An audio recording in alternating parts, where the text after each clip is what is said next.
Tolikin danışığın elə qadın versiyasına mənəm. Nəyə gətirəm ki? Mənə Tolik suyu susuzlayanda verib. Yəni mənə lazım olan vaxtı mənim yanımda olub. Çağırdı məni verilişinə, dedi gəl. Oturtdu orada. Üstümə tökülüşən tənə eti kimi bir dəstə müğənni var idi. Hamısına bir-bir, kimsən az sən? Sən kimsən dedi, irad bildirirsən afətə. Kimsiz, siz? Elə oturtdu hamısını yerinə. Tolik düz eləyir. Bəzən sənin mənim açıb deyə bilmədiyim sözləri də Tolik deyir. Fikirləşmədən də deyir. Ola bilər biz bilmirik. Nələrdəsə bəlkə başı dərdə də girir. Ola da bilər. Bəlkə də başı dərdə girmir. Amma yenə də belə o mərdliyindən qalmır. Tolikdə bir dənə xüsusiyyət var da. Toliklə açıq oyun oyna.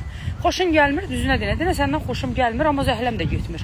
Dediyimdə toylarla bağlı populyarlığı mən hələ o qalik zad gəlirdi. Onlar indi məsələn maşını, ev eşiyi indi başlayırlar. Allah ondan da çox eləsin. Hər bir oxuyan müğənninin kim çöldə qalır ki? Sayı etibarilə biri-birindən biraz. Mən show biznesdə özümdən nə imkanlı, nə sözünü deyə bilən müğənni, şəxsən mən özümə görə deyirəm, tanımıram. Amma indi bu 50-60 yaşa çatandan sonra hər bir insan oturub geriyə nəzər salanda bu günləri də xatırlayıb güləcək ki, istər bu Şəbnəmlə vəfa məsələsi olsun, elə mənimlə. Ülviyə ilə bizim o vaxt söhbətimiz olmuşdu Tolikin verilişində.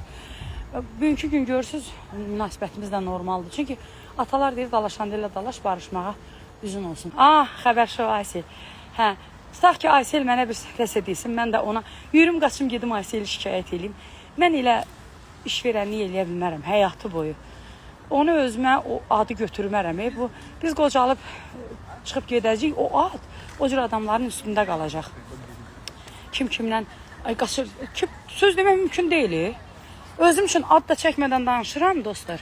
Tutaq ki, deyirəm ki, evli kişidən uşaq doğmayın, o qeyri-qanuni sayılır, biş sayılır. Ad demirəm ki, burada mən ümumi maarifləndirirəm də.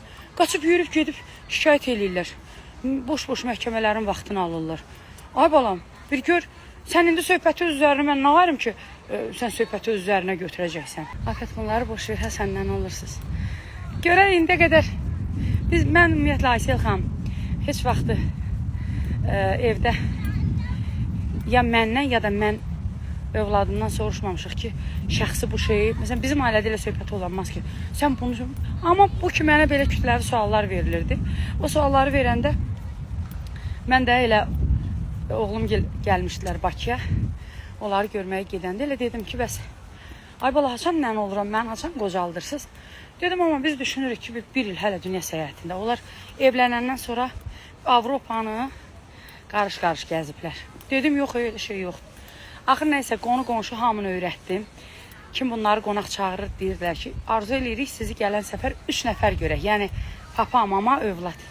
Axır çıxıb gedəndə o gün deyir ki, hə, yaxşı da qərar verdik.